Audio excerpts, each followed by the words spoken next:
Today our topic is nuclear energetics. Nuclear energetics basically आपके पास explain करती है मास इफेक्ट और बाइंडिंग एनर्जी को। मास इफेक्ट और बाइंडिंग एनर्जी क्या होते हैं? आपके पास न्यूक्लियस है, वेरी वेल नो। न्यूक्लियस के अंदर जो भी चीज़ें मौजूद होती हैं उसे हम न्यूक्लियॉन्स कहते हैं, ठीक है। For example there is proton and neutron. Proton carry positive charge and neutron carries no charge. तो कौन सी ऐसी फोर्स है जो इन सबको आपस में मिला के रखती है, जबकि न्यूट्रॉन के ऊपर तो कोई चार्ज ही नहीं होता। प्रोटॉन पॉजिटिव है और ये भी पॉजिटिव है, तो पॉजिटिव पॉजिटिव को तो आपस में रिपेल कर देना चाहिए, रिपेल करके इसको न्यूक्लियस को तोड़ देना चाहिए। बट ऐसा नहीं होता। There is some kind of force present जो इन सबको होल्ड करके रखती है न्यूक्लियस के अंदर। So nucleons place together by such force, जिसको हम कहते हैं स्ट्रॉन्ग न्यूक्लियर फोर्सेस। अब ये जो न्यूक्लियर फोर्सेस का हम वर्ड यूज़ कर रहे हैं, ये कोई न्यूक्लियर फोर्सेस बाहर से अंदर नहीं आती, यानी आप एक्सटर्नल सोर्स से प्रोवाइड नहीं करते। ये इंटरनली इसके अंदर मौजूद होती है। अब ये इंटरनली इसके अंदर कहाँ से आती है? What is a factor? क्या चीज़ है जिसको रिस्पॉन्सिबल है इस फोर्स को क्रिएट करने के लिए, जबकि हम इसे बाहर से सराउंडिंग से भी इसमें नहीं डाल रहे हैं? न्यूक्लियॉन्स को कैसे फोर्स होल्ड करेगी? तो इसके लिए एग्जाम्पल हम देखते हैं। आपके पास है हीलियम का न्यूक्लाई है। हीलियम के अंदर आपके पास क्या होते हैं? Two number of protons and the atomic mass is 4, which means इसके न्यूक्लियॉन में कितनी चीज़ें मौजूद हैं? 4, 2 प्रोटॉन और 2 न्यूट्रॉन्स। आपको पता है इलेक्ट्रॉन पे चार्ज होता है -1.6022 कूलम। प्रोटॉन पे चार्ज होता है पॉजिटिव, सेम चार्जेस। न्यूट्रॉन पे कोई चार्ज नहीं होता, there is nil, it is zero. आपके पास मास प्रोटॉन होता है 1.00728 AMU। Mass of neutron is 1.00866 AMU. Mass of electron is 0.00058 AMU। ठीक है। हम AMU का यूनिट इसलिए यूज़ करते हैं क्योंकि अगर आप देखो AMU जो है वो बराबर होता है 1.66 इंटू 10⁻24 ग्राम के, या वो बराबर होता है आपके पास 1.66 into 10⁻27 kg is a very very, यानी 10⁻27 देख लो, के जी तो बिगर यूनिट होता है, लेकिन देखो -27 पावर है। यानी मैथ्स जो है इतना छोटा है, तो उसको जब आप केमिस्ट्री में या न्यूक्लियर केमिस्ट्री में एलाबोरेट करते हैं तो आप यूनिट AMU का यूज़ करते हैं, ठीक है। AMU के बराबर किसके होता है? अब आपके पास आ जाता है कि जी हम फॉर एग्जांपल हम लेके चल रहे हैं, आपके पास हीलियम का न्यूक्लाई है, तो हम सबसे पहले इसे ओपन करेंगे। हम क्योंकि न्यूक्लियस की बात कर रहे हैं, तो जस्ट डील विद न्यूक्लियस में कि दो चीज़ें मौजूद होती हैं, प्रोटॉन और न्यूट्रॉन। फॉर एग्जांपल हीलियम में कितने प्रोटॉन हैं? 2। न्यूट्रॉन कितने? 2। तो मैं कहती हूँ आप इनका वेट निकालो कि इसका वजन कितना है। एक प्रोटॉन का तो इतना होता है, तो 2 का कितना हो जाएगा? 2 से मल्टीप्लाई करके। एक न्यूट्रॉन का होता है 1.00866, और 2 का कितना हो जाएगा? Multiply by 2। इन सब को मल्टीप्लाई करके दोनों टर्म्स को आपस में हम करते हैं ऐड, ठीक है। जब आप प्रोटॉन और न्यूट्रॉन के मास निकाल लेंगे अलग अलग, बाद में इन्हें प्लस कर दें। प्लस करने से आंसर आता है 4.03188। ये जो आपके पास मैस आया है इन AMU, सारे मैसेज जो हम ले रहे हैं वो AMU में, ये जो मैस आपके पास आया है ये आपके पास है मैस थ्योरेटिकल। थ्योरेटिकली मीन्स कि आपके पास जो वैल्यूज़ दी गई थी मैथ से, आपने उसको कैलकुलेट किया है, और उससे आपके पास जो मैथ्स निकला है वो आपके पास 4.03188, ठीक है। थ्योरेटिकली आप कह लो। फिर वो कहता है कि ये तो थ्योरेटिकल आया। अब जो चीज़ थ्योरेटिकल है that means some kind of experiment perform किया गया होगा उसके ऊपर। जब एक्सपेरिमेंट किया गया, आप इसका जो मैथ्स मेजर करने के लिए मैथ स्पेक्ट्रोग्राफ अपरेटस हैं उससे जब मेजर किया गया, तो उसका जो मैथ्स आया वो आया है 4.00150 AMU। This is the maths observe या मैथ्स एक्सपेरिमेंटल। तो कहता है कि ये जो मैथ्स आया ये तो आया एक्सपेरिमेंट के थ्रू, आपने ऑब्जर्व किया, जबकि आप पेपर वर्क करते हुए कह रहे थे कि इसका मैथ्स इतना आना चाहिए। ये जो इन दोनों में मैथ्स का डिफरेंस आया है, MT-MO, मतलब थ्योरेटिकली आपका मैथ्स ज़्यादा था, आपने जब एक्सपेरिमेंटली किया वो कम हो गया, तो आपके पास क्या आ गया? Delta M। Delta M basically represent the change. वो जो चेंज आया वो क्या है? 0.03038 AMU। अब आप देख सकते हो ये है तो बड़ा छोटा सा math, you can ignore it. But आप न्यूक्लियर केमिस्ट्री पढ़ रहे हो तो ये जो मैथ है ये बहुत बड़ा है, ठीक है। It can not be ignored. आप देख सकते हो 1 AMU is equal to 1.6610-27 kg। तो इस लिहाज से आप ये मैथ्स इग्नोर नहीं कर सकते। तो ये जो मैथ्स में चेंज आया है थ्योरेटिकली और ऑब्जर्व मैथ्स में, जिसे हम डेल्टा एम कह रहे हैं, it is term as mass defect. जितना मैथ्स में चेंज आया है, यानी आपका मैथ्स जो आपके अंदाजे से आना चाहिए था उससे कम आया है, तो ये डिफेक्ट है, कमी हुई है उसमें, तो इसे हम कहते हैं मैथ्स डिफेक्ट। ये जो मैथ्स डिफेक्ट आता है बेसिकली ये आपके पास एक स्ट्रॉन्ग पिलर होता है बाइंडिंग एनर्जी का, क्योंकि हमारे पास एक आइंस्टाइन की इक्वेशन है। आइंस्टाइन की इक्वेशन होती है energy is equal to mass into speed of light का स्केयर।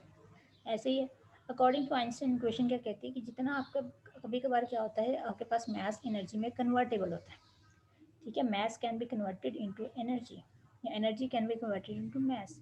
तो वो कहता है ये जो mass आपके पास कम आया है, जितना कम आया है, जितनी कमी आई है, ये जो बचा हुआ मैथ जो कम आपको लग रहा है कि इतना फैक्टर कम है, इतना ज़्यादा होना चाहिए था, पर वो इतना लेफ्ट हो गया, माइनस करके हमने निकाला तो आया 0.03038 AMU। कहते हैं ये जो मैथ्स कम हुआ है, बेसिकली यही मैथ्स आपके पास रिस्पॉन्सिबल होता है इसके अंदर फोर्सेस के लिए, यानी न्यूट्रॉन का आपस में जो इंट्रैक्शन है, या इसका आपस में हो रहा है, इसका इसके साथ हो रहा है, या इनका आपस में या क्रॉस में जो भी इंट्रैक्शंस हो रहे हैं, तो इनके जो आपस में इंट्रैक्शंस हो रहे हैं जिसकी वजह से एक दूसरे को ये होल्ड कर रहे हैं, वो बेसिकली जो एनर्जी इन्हें रिक्वायर्ड है आपको आपस में होल्ड करने के लिए, वो बेसिकली इसका जो मैस होता है वो कन्वर्ट हो जाता है एनर्जी में। ठीक है, अब ये जो एनर्जी में कन्वर्ट हुआ है आपके पास मैस, ये एनर्जी आपके पास कौन सी होगी? This is the nuclear energy, nuclear force होगी आपके पास।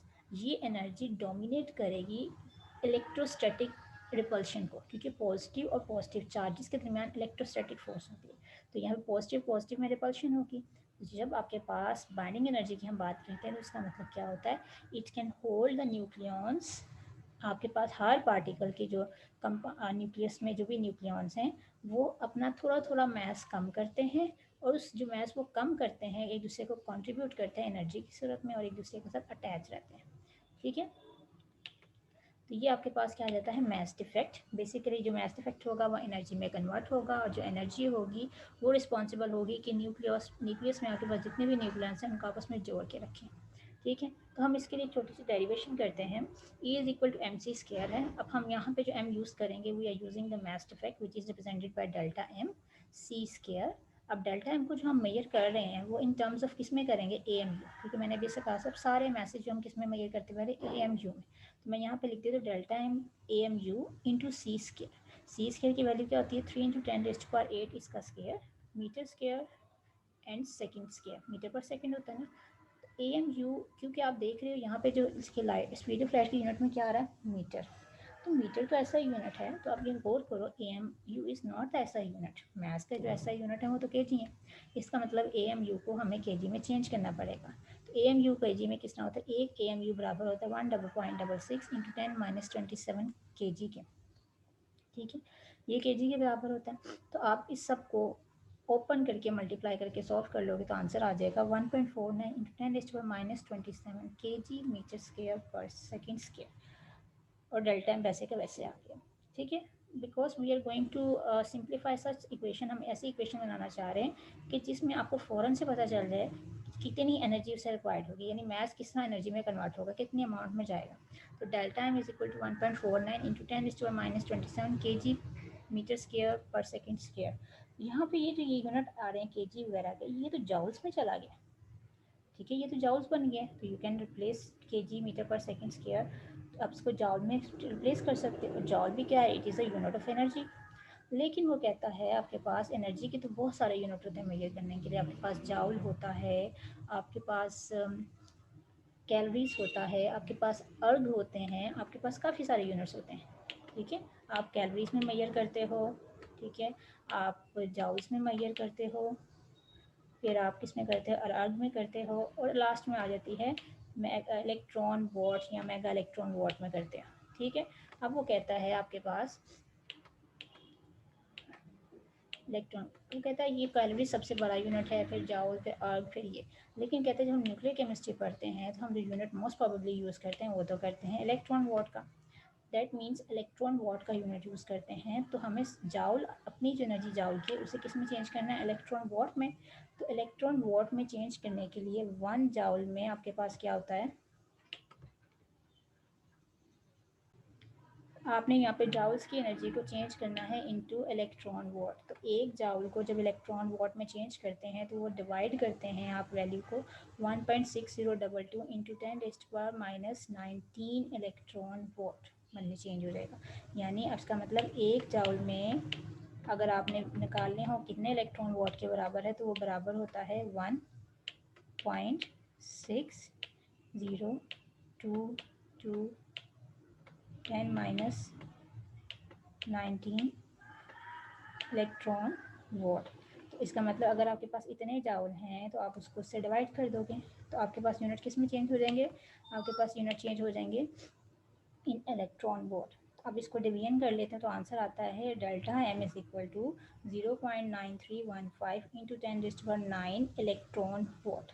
अब ये 9 इलेक्ट्रॉन वॉट है, तभी हमने कहा था कि ज़्यादातर मेजरमेंट जो होती है वो इलेक्ट्रॉन वॉट में या मेगा इलेक्ट्रॉन वॉट में होती है। तो इसको ज़रा पॉइंट को हम मूव करते हुए ले जाते हैं, यहाँ पे पॉइंट इधर पड़ा हुआ तो 1 के बाद ले जाते हैं, तो जब 1 के बाद लेके इस तरफ से जाएंगे तो 9 में से 3 कम हो जाएंगे तो क्या बचेगा 6। आपका आंसर आ जाएगा delta M into 931.5 10⁶ EV electron watt. ये जो 10C है it is term as mega electron watt, ठीक है। इसका मतलब आपके पास कोई भी डेल्टा एम की वैल्यू आ जाए, अगर आप उसे 931.5 से मल्टीप्लाई कर देंगे तो आपके पास उतनी अमाउंट ऑफ एनर्जी आ जाएगी जो न्यूक्लियस रिलीज जो उसके न्यूक्लियन रिलीज़ करते हैं और रिलीज़ करते साथ ही उसे यूज़ कर लेते हैं to hold the nucleons in the nucleus, ठीक है।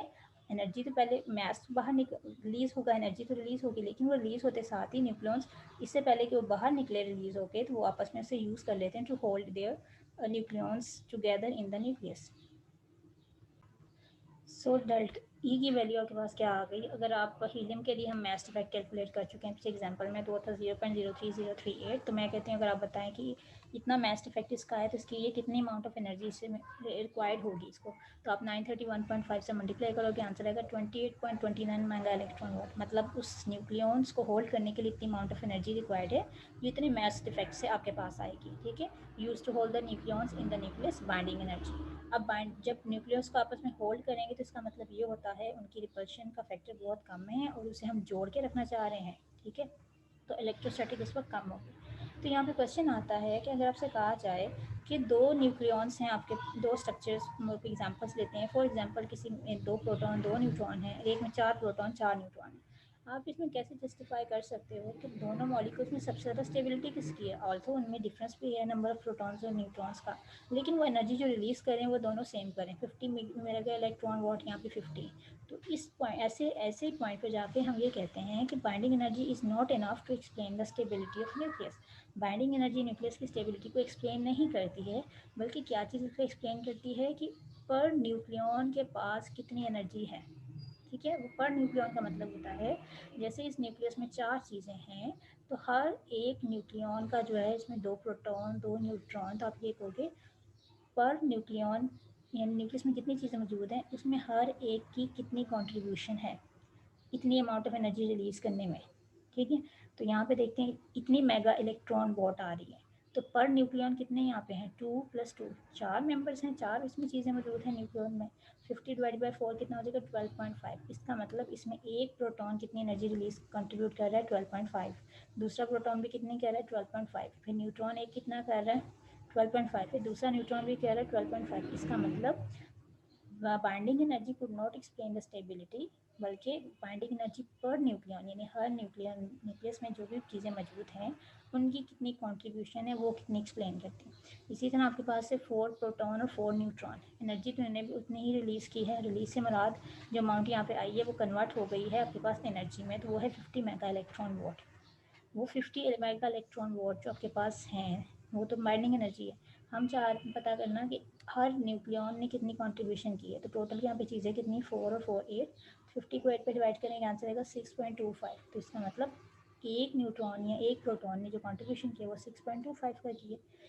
तो इसका मतलब ये हुआ 6.25 is very less than as compare to 12.5, total इसका आधा बन गया। इसका मतलब अगर किसी न्यूक्लियस में न्यूक्लियॉन की बाइंडिंग एनर्जी और न्यूक्लियॉन ज़्यादा होती है तो वो मॉलिक्यूल ज़्यादा स्टेबल होता है, ठीक है। हम ये देखते हैं जितनी कंट्रीब्यूशन उनकी ज़्यादा होती है, ओवरऑल चाहे एनर्जी दोनों की सेम हो, चाहे 10-15 चीज़ें आ जाए उनकी एनर्जी सेम हो जाए, 50-50 कर दें 100-100 कर दें, लेकिन अगर पर के बारे में देखेंगे एक न्यूक्लियॉन ने कितनी कंट्रीब्यूशन दी है तो वो आपको रिप्रेजेंट करती है एक्चुअल वैल्यू स्टेबिलिटी को। अच्छा जी, उसके बाद आपके पास पॉइंट आता है, देन आपके पास पॉइंट आता है कि अगर आप जितनी ये एनर्जी प्रोवाइड कर रहा है, अगर ये एनर्जी जो ये रिलीज़ कर रहा है यानी मास इफेक्ट की वजह से एनर्जी रिलीज़ होती है और जो रिलीज एनर्जी वही न्यूक्लियस यूज़ कर लेता है। अगर मैं आपको एक्सटर्नल सोर्स से उतनी एनर्जी प्रोवाइड कर दूँ तो न्यूक्लियस टूट जाएगा। न्यूक्लियस में जो होगा क्या हो जाएगा, न्यूक्लियस दूर दूर जाना शुरू हो जाएगा, क्योंकि जो आप फोर्स पहले उन्हें होल्ड कर ली थी, अगर उतनी सोर्स ऑफ एनर्जी आप दोबारा से उन्हें प्रोवाइड कर देते एक्सटर्नली, तो वो क्या होता है, स्ट्रक्चर इरप्टेड हो जाता है, ख़राब हो जाता है और रिपल्शन होना शुरू हो जाती है। रिपल्शन की वजह से चीज़ें दूर दूर चली जाती हैं। जब चीज़ें दूर चली जाएंगी तो उनमें बॉन्डिंग कोई होगी। ठीक है, अब हमें कैसे पता चलता है किन मॉलिक्यूल में अट्रैक्टिव फोर्सेस डोमिनेट करते हैं या किन में नहीं करती है, तो डिपेंड करता है एटॉमिक नंबर पे। अगर एटॉमिक नंबर 20 तक है तो यू कैन से दैट उस तरह के मॉलिक्यूल में अट्रैक्टिव फोर्सेस ज़्यादा होंगी as compare to repulsive. Attractive force mean उनको बाइंडिंग एनर्जी अच्छी तरीके से होल्ड करेगी, तो उसे हम स्टेबलाइज्ड कहते हैं। अगर रिपल्सिव फोर्स की बात करें कि वो कब डोमिनेट करती है, तो जब एटॉमिक नंबर 20 से बड़ा हो जाता है। 20 से बड़ा हो जाएगा तो आपस में उसी न्यूक्लियस के अंदर जो प्रोटॉन्स की तादाद है वो तादाद में ज़्यादा हो जाएंगे, क्योंकि रिपल्शन ज़्यादा हो जाएगी एज़ कम्पेयर टू बॉन्ड बनाने में, तो उसे ऐसे न्यूक्लियस को अनस्टेबलाइज्ड कहते हैं।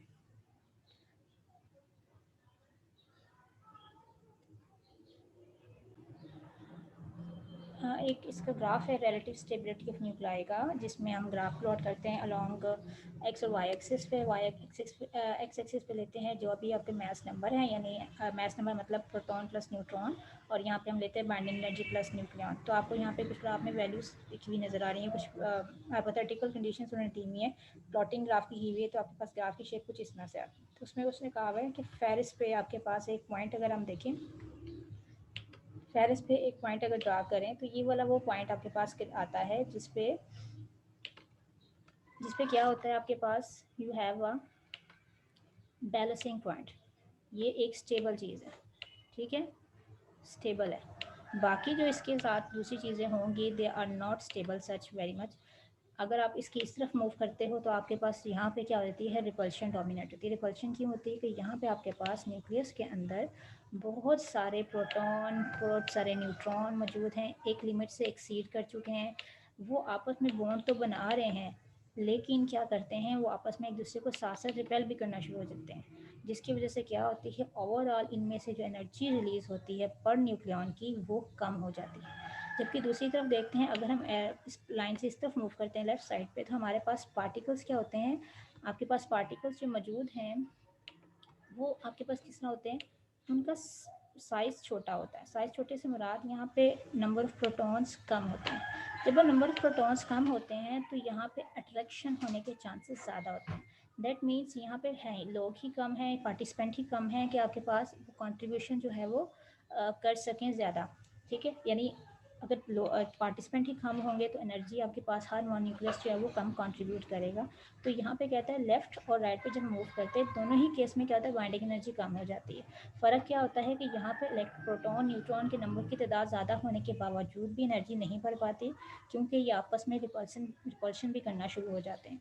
और यहाँ पे आपके पास स्ट्रक्चर चाहे छोटा होता है न्यूक्लियन का, लेकिन उसमें पार्टिसिपेंट आपके पास कम होते हैं, जिसकी वजह से जो बाइंडिंग एनर्जी पर न्यूक्लियन जो होती है वो कम होती है।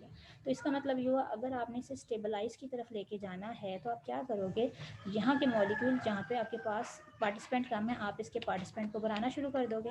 आप इन मॉलिक्यूल्स को एक लिमिट तक बढ़ाना शुरू कर दोगे कि वो इसमें आके एंटर हों, पार्टिसिपेंट बढ़ेंगे, पार्टिसिपेंट की एनर्जी इंक्रीज़ करे। तो ऐसी चीज़ों को कहते हैं फ्यूजन। इसका मतलब ये मॉलिक्यूल्स फ्यूज करके अपने आप को स्टेबल करते हैं। जबकि यहाँ पे मॉलिक्यूल्स बहुत ज़्यादा रश पहले से डाला होता है, तो ये एक दूसरे को स्टेबलाइज करने के लिए क्या करते हैं, अपने आप को दो पार्ट्स में डिवाइड कर लेते हैं।